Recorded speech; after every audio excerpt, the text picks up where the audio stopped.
The reason that buying land for the first time feels hard is because first time land buyers don't have a clear process to follow.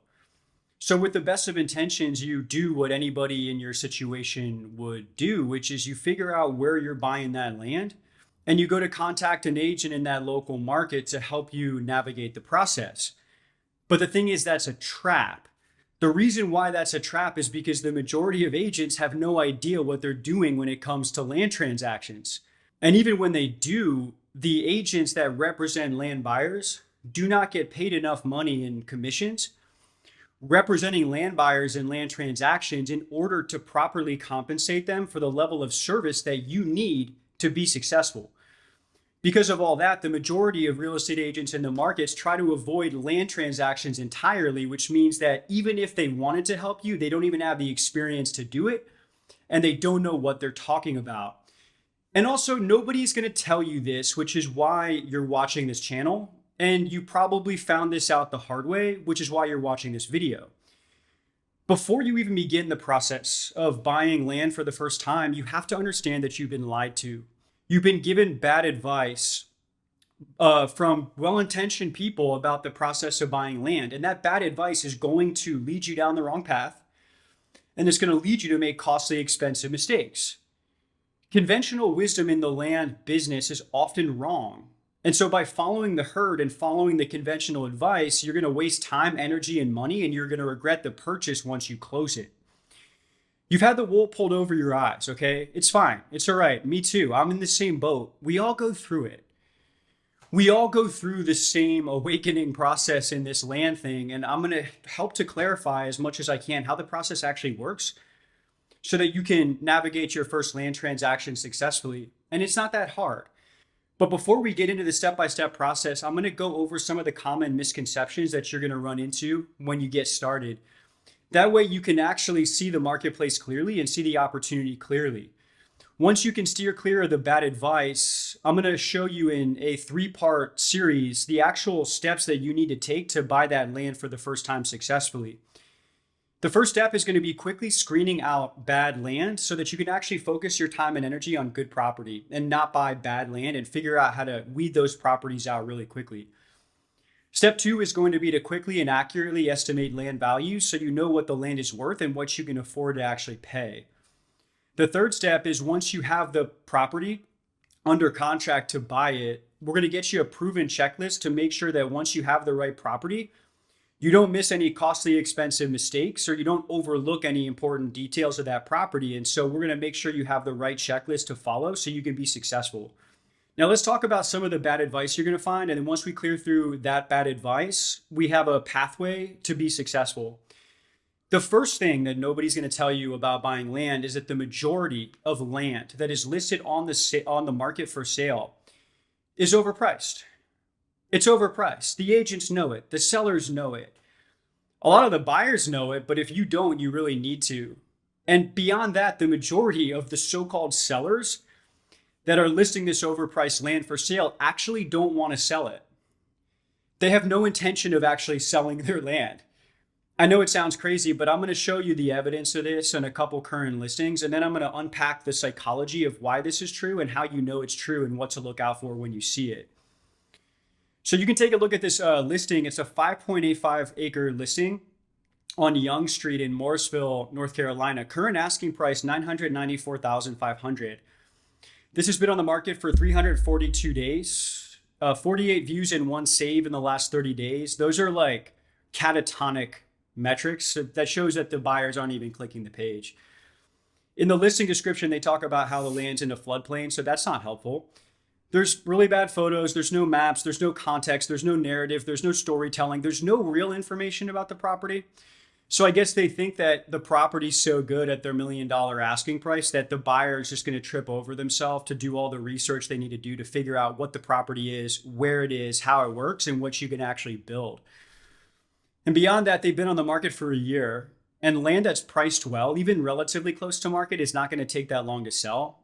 And they haven't even considered changing the marketing or dropping the price. When you actually try to figure out what the value of this land is, there's a comp nearby on Kistler Farm Road. It's a slightly larger property. It's 8.23 acres. that sold at $272,000. That's 73% lower than the asking price of the property on Yonge Street. And fun fact, the Yonge Street property was actually listed for sale last year in February 2024. And 2 months after that, in April 24, it sold at $110,000, which is the price that the current owner paid 18 months ago, by the way.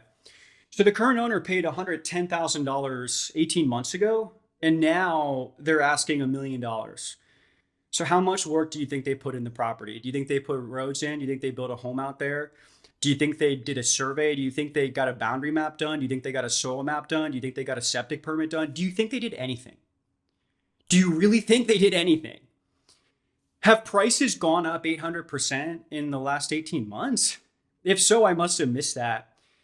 But guys, this is just what it is. These are the types of listings that you're going to find every single day. The seller who bought that land at $110,000 is turning around with a straight face asking for $1 million, having done no work. And he's not going to sell it for $1 million. So I'll save you the suspense.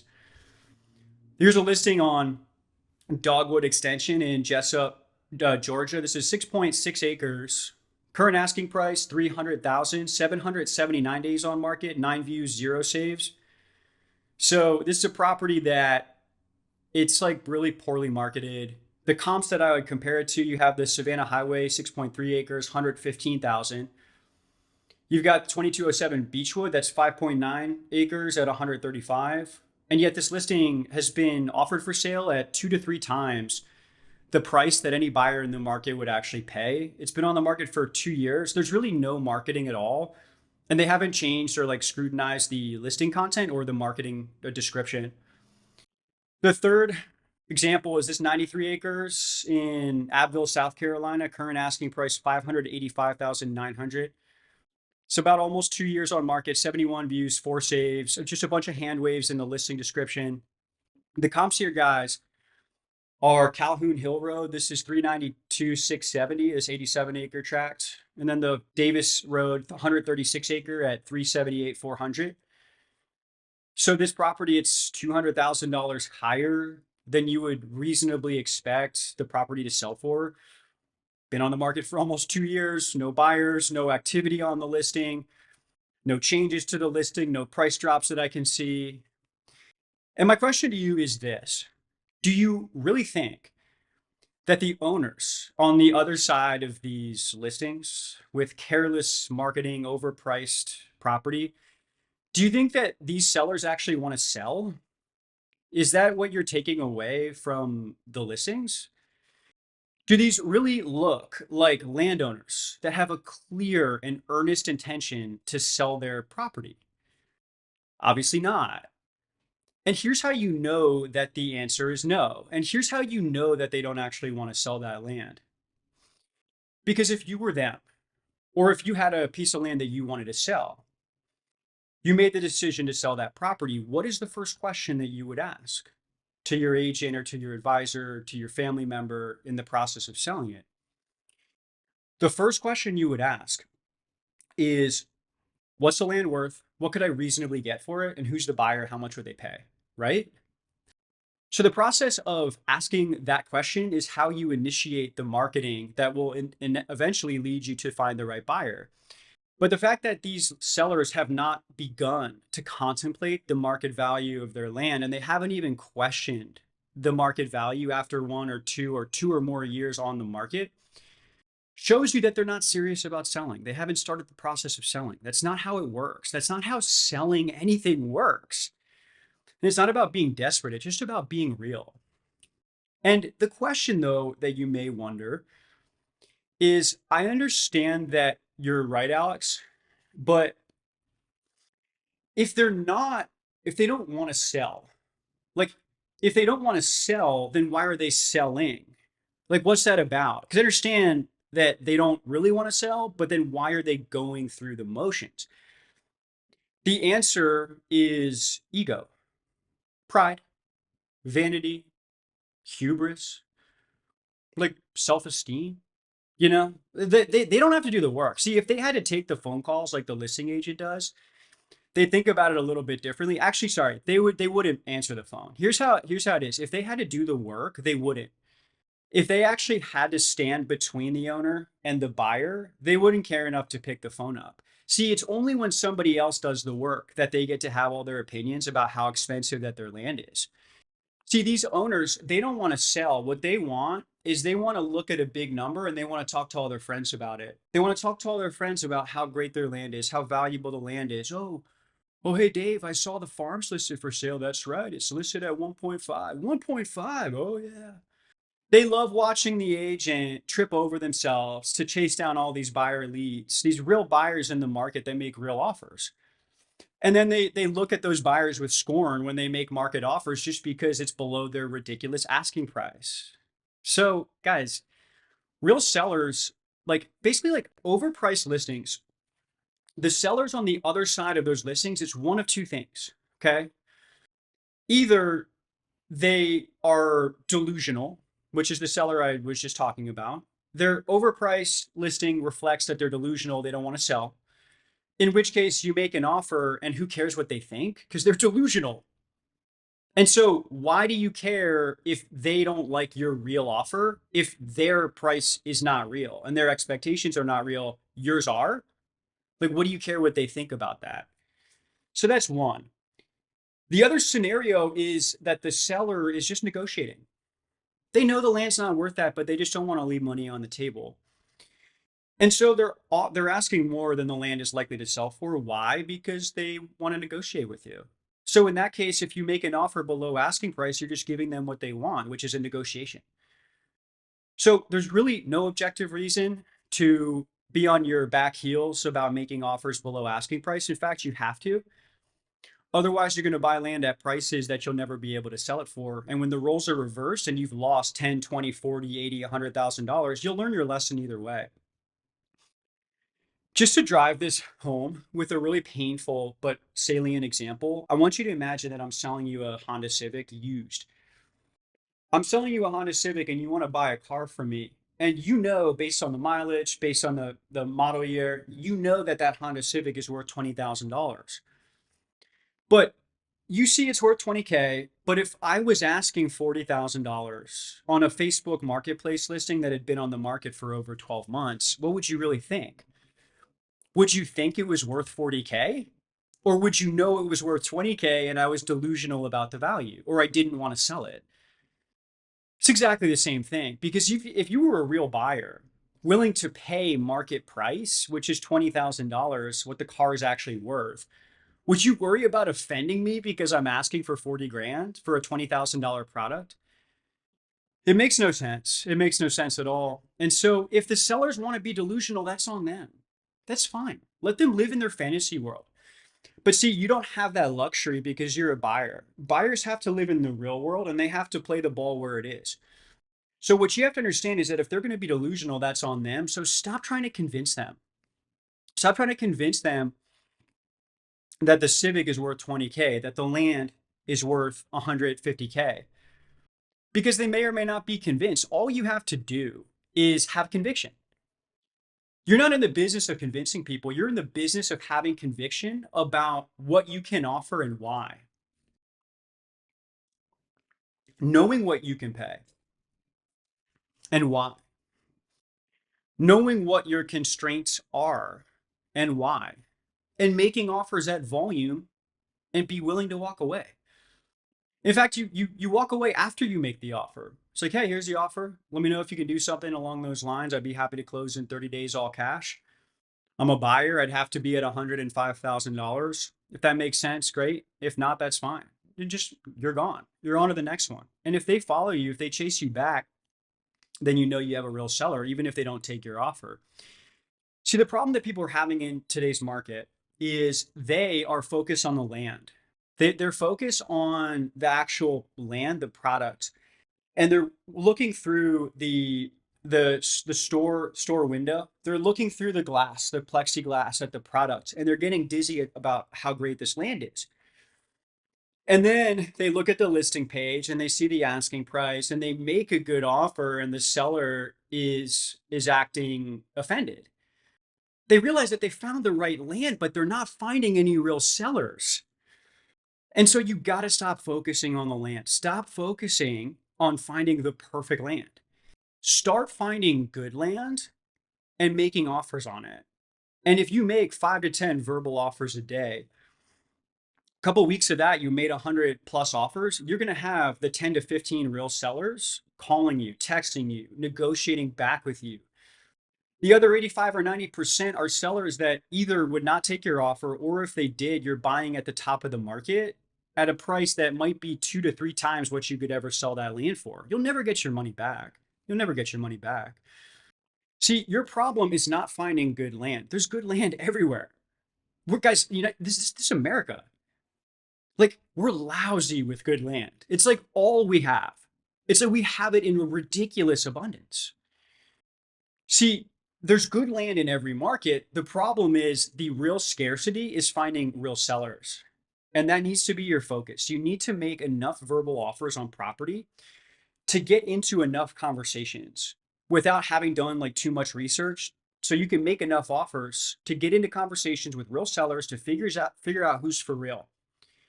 Because the purpose of making offers at volume is not to get a contract on every single one. The point of making these offers is to find out who the real sellers are and only focus on them. Because when you find out the real sellers and you look at the property they own, you're going to realize you found the best land too. See, the second thing you got to be aware of is that land is not valued by acreage. In fact, like acreage has very little to do with land value, and yet everyone's just totally obsessed on it. Everyone's going to act like, what's the price per acre? It's like 5,000, sell it for 10 an acre. Oh man. If I had $10 for every time I heard sellers say something like that, I'd never have to work again for the rest of my life. And yet everyone, including the agents in the market, are going to talk about acreage like it's the primary factor for land values. And it's not. The idea, and I understand the idea. I understand why they got on that path. It's like, look, you're buying land that consists of acreage. And the idea is that the more acreage you buy, times the price per acre, the higher the price is that you're going to pay. But the problem is it's just not how land values work. And for the most land in America, the highest and best use of a particular property is going to be a single family residential home, one home. Everyone fixates on development, but when it comes to land, by and large, first of all, 97% of American land is undeveloped and probably never will be. And the majority of that undeveloped land will never work for a major subdivision, for a major development. Actual like large tract development land that can be used to build 50, 80, 120 home subdivision is few and far between. To say a needle in a haystack probably overstates it. And because you need a perfect blend of like the size of the property, the utilities at the property line, high density zoning, so you can actually put in enough homes to break even and make money. You need a growing market. You need a supply constrained market where there's not enough housing. And there needs to not be enough housing in 2 years in the future, too, once you finish the project, which makes it so risky. Home construction's not this whole thing of builders make all this money, dude, it's not true. Are you aware? Like, I'm not sure you guys understand, like, it is not an easy business. Dude, builders never have money. Like, it's like not a good business. These builders fail a lot. It's a brutal business, super capital intensive, super low margin. So most land is not going to be good for that. Most land, the value in the market is what does it look like for a single home? And that's if it's residential zoning, agricultural zoning, or a hybrid zoning like RA, AR, AG. It's really what's it look like for a single home. The value as a home site is really where the value comes from, and that has very little to do with acreage. And the reason that you know that that's true is that would you rather have a 1 acre property that's a cleared home site, flat, cleared, graded, surrounded by a wall of trees that insulate you from the neighbors, create privacy in a good neighborhood, good school district, good home values, utilities at the property line, friendly neighbors, 1 acre property? Or would you rather have a 6 acre swamp? So obviously you'd rather have the 1 acre home site because the acreage has nothing to do with the value of that property. And the fact that a swamp is 6 or 12 or 44 acres does nothing to enhance the value of it relative to its value for timberland or for commodity recreational land, but that is not the highest and best use of residential property. So the swamp isn't without value, but the acreage doesn't compensate for the lack of quality. Because guys, land is not a quantity game. Land is always and forever a game of quality.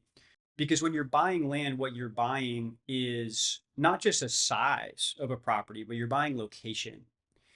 Location, location, location are the first three rules of real estate. And the fourth rule is don't forget about the first three rules. The only way that you can buy location is to buy land because that's what land is legally. It's an exclusive claim on a particular location. So stop focusing on acreage. It matters a lot less than you think. And the third piece of advice is you need to ignore this voice in your head that is convincing you to be perfect, to know everything before getting started, not to take any action until everything's laid out in front of you. You have to stop trying to do everything with perfection because there is no such thing. And the conceit is that making mistakes is bad, which is also a self limiting belief that's also false. And you will make mistakes. You think I don't make mistakes when I buy land? I learn on it. I've been doing hundreds of deals for over 5 years. And every property I buy, I sell for the most part, with some exception. And so anything that I'm wrong about when I buy it is immediately exposed when I sell it. How do you think I know all this stuff? So the whole thing is like, you're going to make mistakes, period, end. But the thing is, no one will care and it's not going to matter. There's a handful of mistakes that can really cost you. And that's why you're watching this video. That's why you're watching this channel. We're going to give you all the resources to avoid those. And so you don't have to worry about that. But this whole thing of like needing to be perfect, what's the land worth?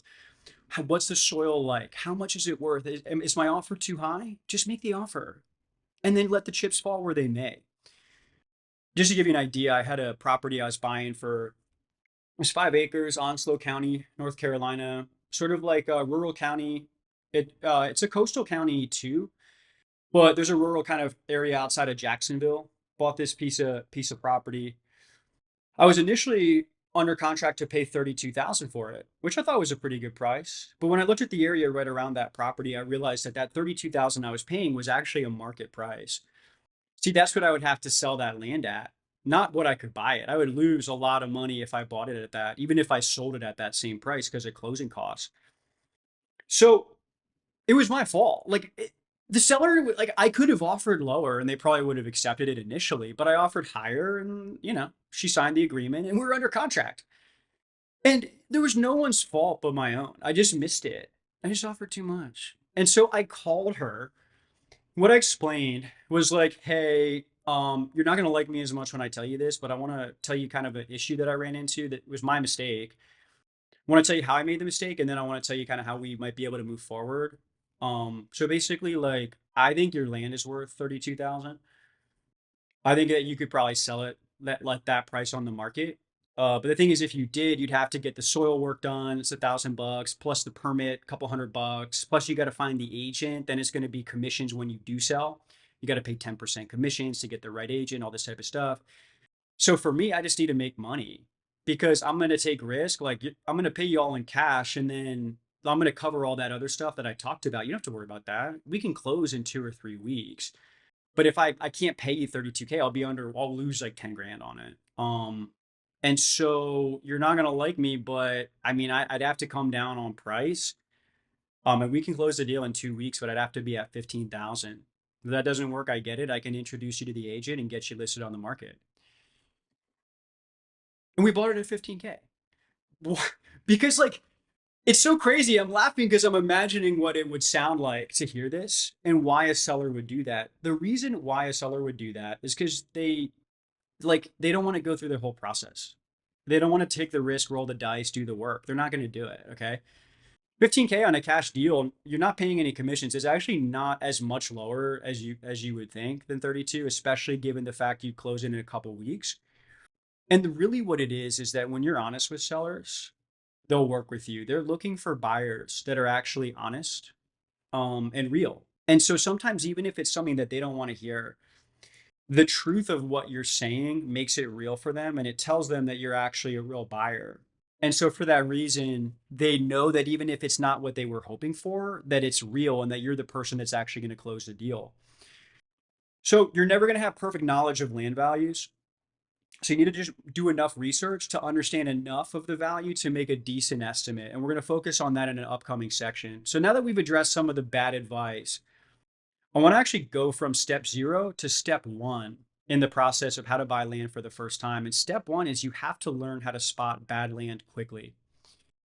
Don't research the property until you have to. Don't spend time like researching on all these online maps until you have to. Find a property that you like and do as little research as possible until you make the offer, honestly. And the way that we have developed a tool around this is we've developed a preliminary evaluation framework that we call assess. Assess is a acronym. It stands for 6 things. Number 1 is access. Number 2 is soil. Number 3 is slope. Number 4 is environmental, and then street view and satellite view. And so the assess framework shows this a 6-part checklist that you undertake to evaluate a property that you want to buy to make sure you're not missing anything obvious. The limitation of assess and what makes it valuable is that it's really just going to focus on the physical property itself. And so it doesn't include things like utilities, and municipal water, like, well or septic. Some of that stuff it's touched on indirectly, but that will come in a later checklist, a pre-closing due diligence checklist that we'll touch on. Assess is all about the physical property, the physical characteristics, environmental characteristics. So take a look at this listing. This is a property on Hickory Knoll in Franklin, North Carolina, 3.3 acres listed at $7,500.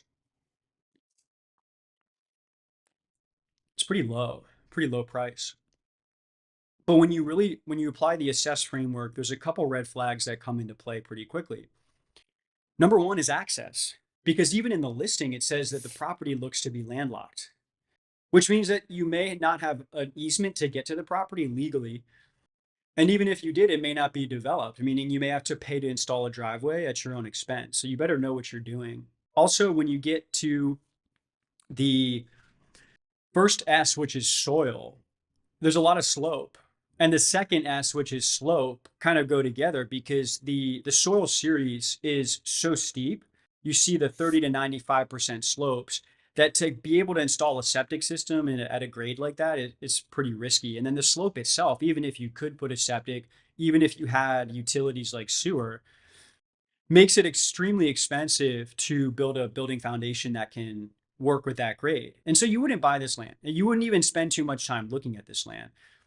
Just like this property in Reedsford Road in Turkey, North Carolina, 117 acres, 285,000, which if you want to talk about price per acre, what, 2.5 or 2,500 price per acre, something like that. It's not so bad. But look at assess. When you look at the soil on this property, you look at a soil map, you see why it's priced so low. All the soils on the property are subclass W, which means water, meaning that the soils have excess water as their primary limitation. So you're going to have a high water table here, and you need certain depth and dryness and drainage of usable soil in order to put a septic system in. Everybody comments on these videos about how there's all types of fancy new septic systems, and like I don't know what I'm talking about when it comes to septic. Or you can bring gravel in, you can put sand on top of it. Dude, you cannot put lipstick on a pig when it comes to soil, because you can put fill on top of wet soil, wet ground to create a drain field. But then the wastewater that goes through your fill material, it still goes down into the ground. And so you still need the drainage of the natural soil underneath. That's why the Environmental Health and the State Soil Board is going to put limitations for usable soil depth for all types of systems. All types of systems have requirements. You cannot put a septic system in a swamp, okay? Which is what you have here, by the way, because you also have floodplain and wetlands. So the whole property is largely unusable, but the kill shot is satellite view. Satellite view is the last of the 6-part assess checklist. And when you see the neighbor that you have, you realize you have a hog farm right next door, a concentrated animal feeding operation. I'll spare you the details, but I'll just suffice it to say that you would do well to avoid buying this property if you wanted to use it for residential use. But what does a good property look like? Well, how about this? This is a 2.1 acre property on Live Oak Methodist Church Road in a town called White Oak, North Carolina. We bought and sold this property pretty recently.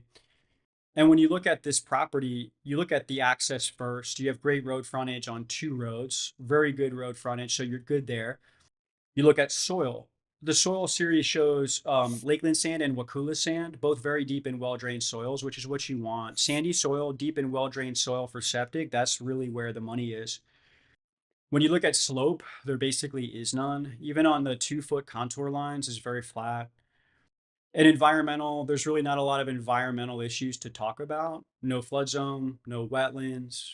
You go on Street View, it's like very nice, very charming. You even see evidence of manufactured home zoning, which you do have here. The homes are pretty well spaced. The lots are really nice. You have a small church right around the street. Look at that church. You see that? That's like literally from your front door. And then the satellite view, you don't see anything. In fact, you see some wetlands kind of in the area around you. It creates a privacy buffer in multiple different directions, and you have a quiet rural town, and you're on a country road. So no deal breakers there. And so this was a property that checks all of the boxes on the assess framework. We bought it for 13,000 and sold it for 28,000. With closing costs and everything else, we still made maybe $8,000 or $9,000 on it. It's funny. I started buying land a couple of years ago, and when I started buying land, nobody taught me any of this stuff. Nobody taught me any of this stuff. You kidding?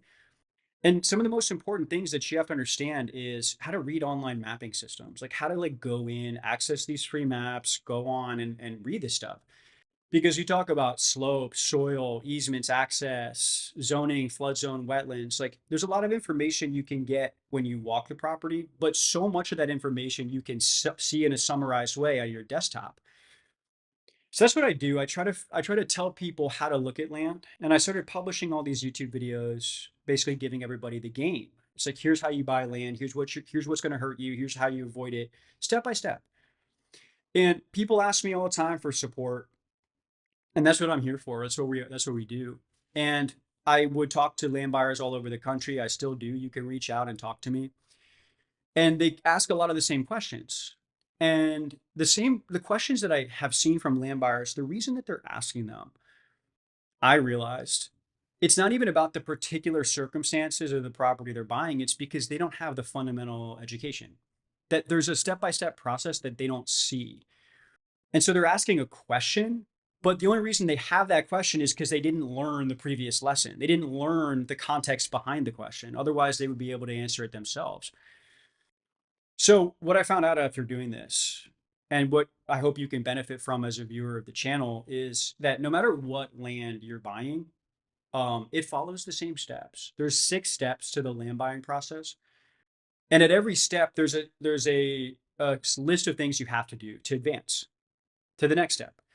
When you advance through all 6 steps, you bought the land successfully and you manage the risk. You bought the right land at the right price. But whenever you're stuck in the process with questions, you can go to the step in the process and identify exactly where it is that you're having difficulty. That way you can localize it and find out what you need to do to fix it. We actually summarize the 6 steps in what we call the land purchase roadmap. It's just a summary overview of how to buy land and what the steps are. And you can actually access that as a free link in the video description below. A lot of people that end up downloading that and going through it are really, they're really gracious, and they respect and have benefited from the information, but they're like, well, I understand the steps, but I don't want to make a mistake. So really, what does that look like? How do I really make sure that I can go in and get the information that I need? And what we did is to build an immersive education product that addresses that. So that's the Land Purchase Navigator. It's basically an online education product available on our website. It shows you all of what you need to do to buy land successfully without any prior experience. And you will learn how to analyze land using online maps. You're going to learn how to know what land is worth, how to negotiate the price of the land that you're buying, and how to really run detailed and thorough due diligence at every step. Everything's broken down. So even without any prior experience, you're going to get the information that you need to learn how to do that successfully. And you'll be able to buy your first property with no issue, even if you haven't done it before. And people ask, well, if you're so smart, then Alex, Can't you just do it for me one on one? Can't you work with me one on one? Can't you fly out and meet me by the property and do it for me? Well, it's actually valid, and I want to be able to engage with the audience more. So if you're a viewer on the channel, I'd love to hear from you. Leave a comment about what you think. If you guys would be interested in doing something like an event, a mastermind, a coaching program, maybe a retreat, like a small retreat where we kind of get, have fun and hang out. I think that's the type of stuff that we're going to be looking at for next year. And it's a valid question. But as far as working with you in your market, the only problem is that like collecting fees for that, it's basically unlicensed real estate activity. So there's really no way to do it without practicing real estate without a license because I'm like charging fees to like help you negotiate and like find land. So that's like one of those things. It's just basically too onerous for me to get licensed. It's just not, there's a lot of steps. And really what I want to do with the course is to give you the same information that I would give you if you work with me one on one, but to do it in a way where it's like the cost to you is like 10% or less than what I would make if I was your agent, but giving you actually the same information and from me. So you're like working with me still. It's not like some paid actor. Like I'm the teacher in the course. So the idea is that, guys, like no promises, there's no guarantee of any results. You still have to do the work. Buying land comes with risks. But the idea is that like the value of what you're getting is like way disproportionate to whatever the cost would be of getting the course. It's a one-time payment, lifetime access. And not only lifetime access, but we're going to give you some of these proprietary frameworks, things you will not find anywhere else, like the assess environmental risk assessment. We just talked about that. Crass price analysis, puddle pre-closing checklist. These are some of the concepts that you'll find in the course. And I don't want to toot my own horn, but like it didn't fall out of like a textbook. Okay. This wasn't like, oh, I copied someone else's homework or like some other land investor on a smaller channel came up with it and like I took it and ran with it. No, like these guys, these concepts didn't exist. These concepts did not exist until we created them. The reason we created them is for you because the reason our channel is growing is not because I'm the best land buyer in the world, not because I bought the most land or made the most money or that I'm the best looking land investor or land buyer. The reason that our channel is growing and the reason our content has been successful and resonated with the audience is because fundamentally behind all of our successful videos is a disruptive idea. And behind our channel is a disruptive idea, an idea that has never come before, an idea that has never been presented before online. That idea that is disruptive is that you can buy land like a pro with no prior experience, and you can. And that's what I'm here to show you. Because if you think that that's a stretch, understand that there was a comment, a guy that was watching a video the other day. He's a surveyor. He's like, you'd be shocked at how often a home builder comes to me with property that they paid hundreds of thousands of dollars to buy, where it's not even buildable. And so some of the pros don't even know what they're doing because they don't have the checklist that you do. The reason you can buy land like a pro is because you don't have to be that good to buy land like a pro. In the land of the blind, the one-eyed man is king. And with a little bit of sight and a little bit of foresight in the process, you're going to be able to see beyond the majority of land buyers, the majority of landowners, the majority of real estate agents in the country. And sometimes we find it stuff that we add to the course. Like it's very complete, but if there's ever something we add to it, we just drop it in. We just upload it and you have like anything that we add to it, you get that too. You don't have to pay anything for that once you're in. So I mean, look, I think that like at the end of the day, guys, here's what I really believe. You're going to pay for your education either way. And you're going to pay for your education as a land buyer by working with the agent that overpromises. And then you're going to find out the hard way that there's something that they missed. Okay. And then it's going to spring back later and bite you later. Because you're relying on somebody else that doesn't get paid enough money to do the work that you need them to do and like probably doesn't even really know what they're doing in some cases. Okay. So that's one. The other thing is you're going to pay for your education by just watching these videos. Just watch some of the free videos on the channel. You do not have to buy the course. You may not need to buy the course. I'm not saying you need to buy the course because we're going to give you the information on these videos. So again, no guarantee of success. Mileage may vary. You got to do the work. But if you're looking for a comprehensive process, step-by-step guide, that has every single layer and all the tactical information you need to buy that first piece of land successfully. That you're going to appreciate the Land Purchase Navigator. You can check that out on the website. And once you do, you're going to realize that you're only on the second step of the video process that we're talking about. That's a segue. The second step is that you have to, once you are able to weed out the property that's not going to work for you, you have to quickly and accurately estimate land values. But when I say accurate, I don't mean perfect, because you can't possibly have perfect knowledge about the land that you're buying. Because if you had perfect knowledge or you needed perfect knowledge before you bought the property, then you would never be able to make enough offers. By the time you made the offer, the land would have been sold, or the listing would have expired, or the seller would have been discouraged and decided not to sell. So you need to have a process of estimating land values in just a minute or two on your desktop, just going on Zillow and like, what's it worth? Like 55, 65, 75,000. And if you watch the channel with any regularity, you've seen that we publish entire videos on this. But understand too, like, you're a first time buyer, give yourself grace. You're going to make mistakes. You're never going to be fully accurate. But it being perfect is actually not to your advantage. You just want to be pretty good. At this phase, you want to be pretty good, because that pretty good enables speed, and perfection requires slowness. Speed kills, guys. And getting offers out the door to sellers and tracking those offers is going to be the key thing here. And one of the ways that you're going to be able to identify the value of land is what we call CRAS, CRASS. It's a 5-step process. We cover it in separate videos. We cover it in detail in the course.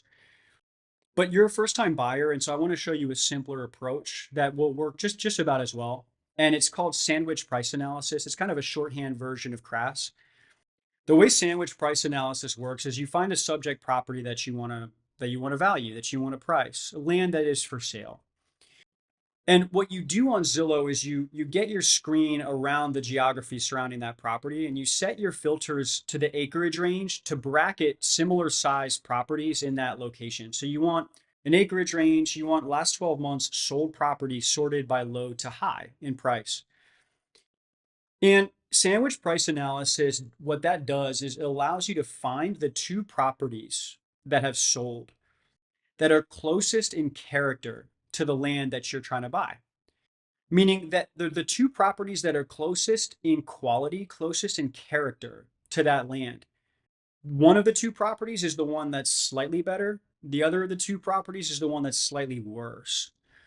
What that allows you to do is, by finding the two comps that sandwich around the value of your property, it creates an implied price range. So it gives you a range of prices in which you can estimate more accurately the value of the land that you're buying. For example, look at this property that is for sale, 2225 North Highway 52. This is in Darlington, South Carolina. And this is a 14.6 acre property listed at $250,000. It's got 353 days on Zillow, 36 views, 2 saves. Not good. That's not very good. 402 feet of road frontage. It's across from a new county school development. Good visibility from the road, good access. It's got good ag potential. You got farmland in the back. Could be a nice residential home site, mini farm, etc. A little close to the highway. Kind of a busy road out front. You do have a freight line, a train line in the back, so that's not ideal. But when we want to find the value of it, I want to find the two properties that are closest in value.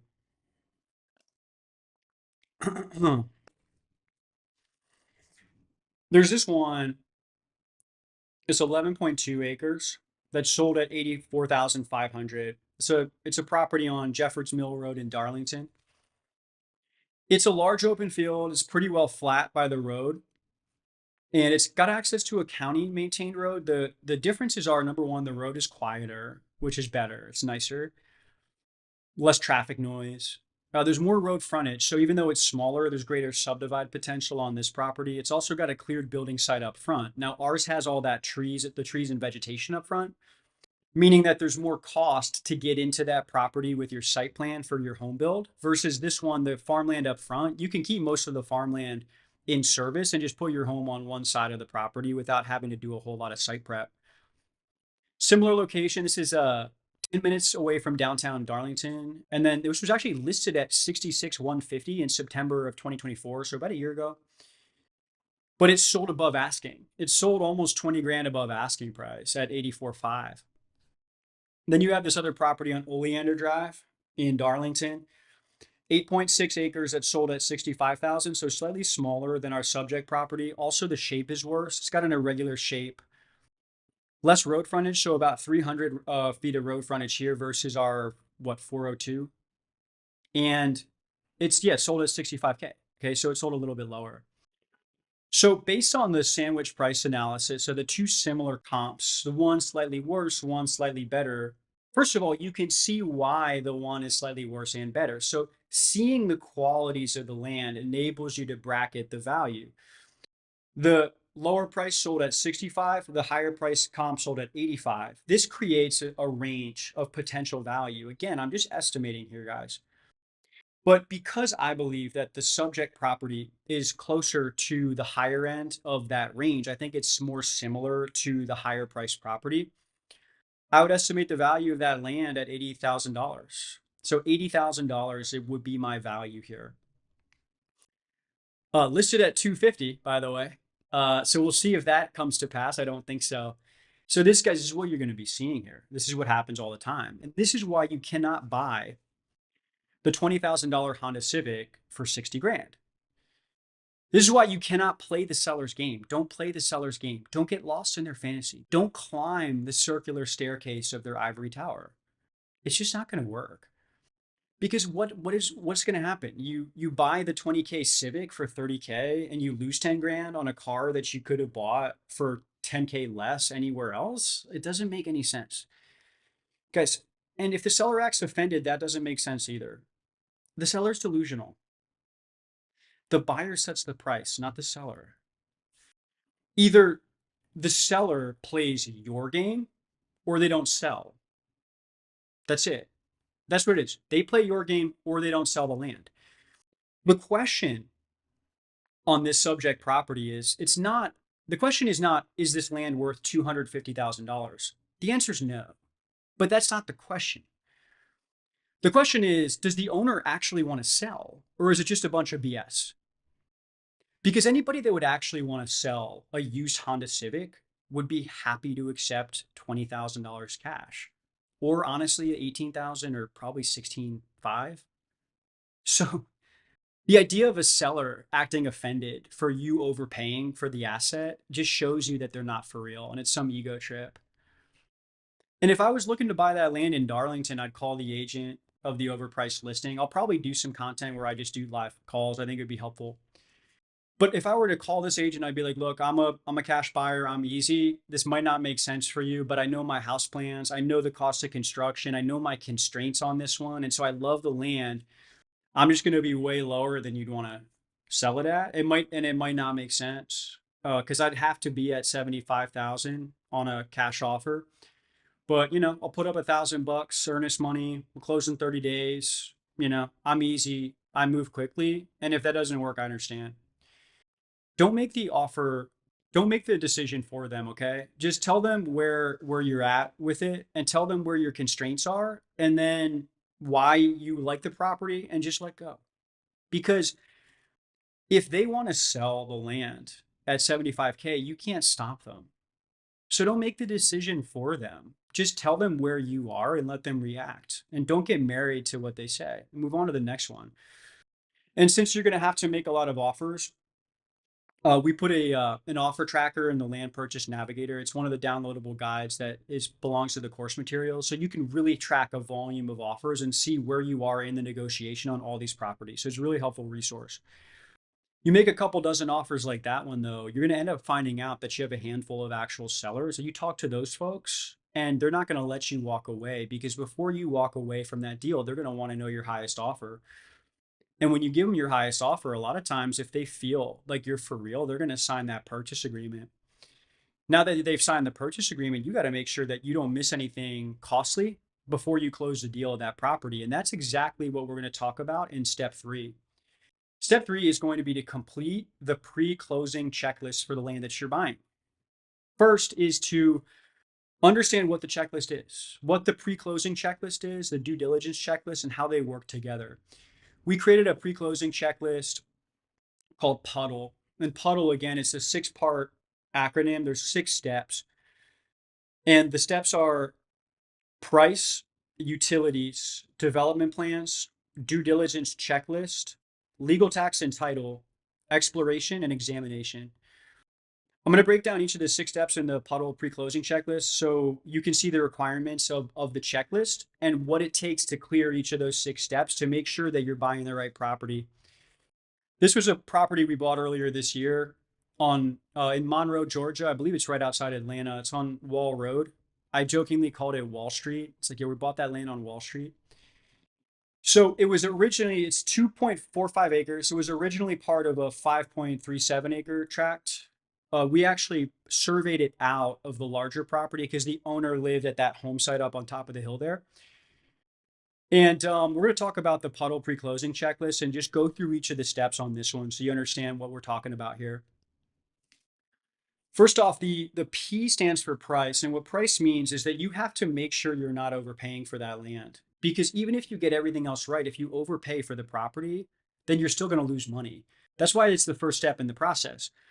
So in addition to having a grounded estimate of the value of the land, what you could actually sell it for if you had to go sell it a year from now, then you also want to triangulate that opinion with your agent, with local, maybe an appraiser, another local land buyer, real estate professionals that exist in that market. And in this case, we were buying the land at 60,200, which because it was 2+ acres with a pretty good size of road frontage, we thought that you could subdivide it into 2 parcels. However, we found out that you couldn't. You couldn't actually subdivide it because of the way that the zoning works. It was just short of, I think it was the acreage or the road frontage was just not quite enough. I think it was the road frontage. So when we looked at some of the comps for 1.4 acre properties, there's this $60,000 comp on Highway 138. There's a $57,500 comp on Mountain Creek Church Road. And I was like, uh-oh, are we good here? Because if we can only build one home, the fact that it's another acre as opposed to 1 acres doesn't really drive the value as much as the neighborhood and some of the other features. But when we really looked and reevaluated our numbers, we were comfortable valuing the land at about 112,500. Part of how we got comfortable was there's some nearby comps to hang our hat on. This was a 2.5 acre listing that sold at $130,000 on Double Springs Church Road. Similar size property, same utility profile, same zoning district, slightly better neighborhood, maybe. So, put a little cushion on that. Then there was a 5 acres in a subdivision right down the road that sold at 275,000. It was in a gated community with HOA or whatever. But the fact that there was even like a gated HOA with like $1 million homes, like a quarter mile away from the site that we're buying was kind of a tell. It's like, okay, well, the fact that there's even demand for that type of development indicates there's a certain income level in this rural market. And there was. And what we also saw was that new construction homes were selling between 450, 460 grand. And you can see these couple on Wall Road, just right near us. I think they were across the street from the land we bought. One at 449.9, one at 459.9. So we got a CMA, a comparative market analysis, competitive market analysis from the agent we were working with, who was actually really good. And she estimated between 100 and 120,000 was the value. And we're at 112,500. So we're comfortable. We knew that at least we were going to get our money out of it. When we paid for the survey and did all the other stuff that we had to do, the purchase price was 60,200. Soil report was 600. Survey was 3,000. Closing costs were about 1,500. And so the estimated total cost was 65,300. We sold it at actually, we were projecting 112.5. I was going to say what we sold it for. We'll get to that in a sec. Now let's move ahead. U stands for utilities. You like that? U stands for utilities. Basically, like, do you have access to utilities to activate your site plan? Like, there are primary utilities that you're going to need: water, sewer, and power. So water is going to be well or city water, county water. Sewer is going to be septic or municipal sewer. Power is going to be from a private power company. So those are the primary utilities. You want to know, number one, are they there? Number two, how much do they cost to set up? And so we knew that from the soil report, we had plenty of good soil for septic. We knew the power was right there at the property line, and we knew that there was going to be a well that we'd have to install on a future home, but there's no issue getting a well. So utilities are clear.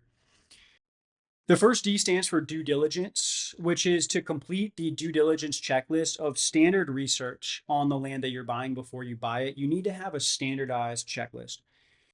And to complete it, to understand the actual details of the land that you're buying. And if you do not have a standard checklist for buying land, then you can download the free checklist that we provide in the link in the description below. What you're going to do in this checklist is not only will we have what information you need, but you'll see where you actually get the information. So in the same checklist, it's like, here's what you need, here's where to find it. So it'll save you hours. In some cases, you can get most of this done in one sitting when you know where to go look, which is what we do for you. So in the process of doing that, you're going to find stuff you never would have found out. And so it's really a good way to comb through the public records and make sure you're finding everything you need to know. In this case, the due diligence was clear. We didn't find any red flags.